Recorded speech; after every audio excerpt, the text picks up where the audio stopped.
ఇంకా మీరు ఈ బ్యాంక్ అకౌంట్స్ కానీ ఓపెన్ చేసుకోకపోతే ఇప్పుడున్న ట్రెడిషన్కి మీరు అప్డేటెడ్గా లేరని అర్థం. ఎందుకంటే మీరందరూ కూడా ఇప్పటివరకు SBI, HDFC bank, ICICI bank వీటిలోనే అకౌంట్స్ ఓపెన్ చేసి ఉంటారు.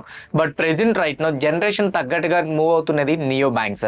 ఈ నియో బ్యాంక్స్ ఏంటంటే నార్మల్గా మనం బ్యాంక్ అకౌంట్ ఓపెన్ చేయాలంటే ఫిజికల్గా వెళ్ళి మనం ఓపెన్ చేసుకోవాలి. బట్ ఇది డిజిటల్గా ఓపెన్ చేసుకోవచ్చు.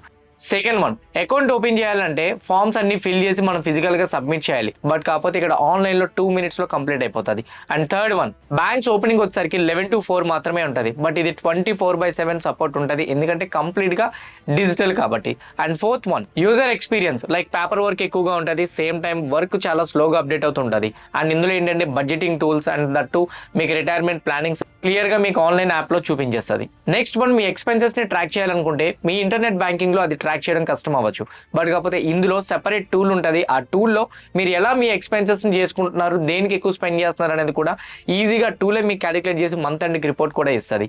And next one, security and regulation అంటారా. ట్రెడిషనల్ బ్యాంక్స్ ఎలా అయితే ఆర్బీఐ రెగ్యులేషన్లోనే వెళ్తున్నాయో ఇవి కూడా ఆర్బీఐ రెగ్యులేషన్స్లోనే వెళ్తున్నాయి. ఈ బ్యాంక్స్ని బయట ఎక్కడ నేను చూడలేదని మీరు అనొచ్చు. ఆ బ్యాంక్స్ని డైరెక్ట్గా పేరెంట్ బ్యాంక్స్, సబ్సిడరీ బ్యాంక్స్గా పెట్టుకున్నవండి. అంటే జూపిటర్ అని ఒకటి ఉంది ఇప్పుడు ప్రెసెంట్ రైట్ నియో బ్యాంక్, అది ఫెడరల్ బ్యాంక్ వాళ్ళదే. అట్లా చిన్న చిన్నవి ఏవైతే ఉన్నాయో అవన్నీ బిగ్ బిగ్ బ్యాంక్స్ అడాప్ట్ చేసుకొని పెట్టుకున్నాయి అనమాట. ఫ్యూచర్ గురించి ఆలోచించుకుంటే majority of the people traditional bank కన్నా ఇప్పుడు నియో బ్యాంకే షిఫ్ట్ అవుతున్నారు. అలా అని చెప్పి మొత్తం డిపాజిట్స్ యూజ్ చేయమని నేను చెప్పట్లేదు.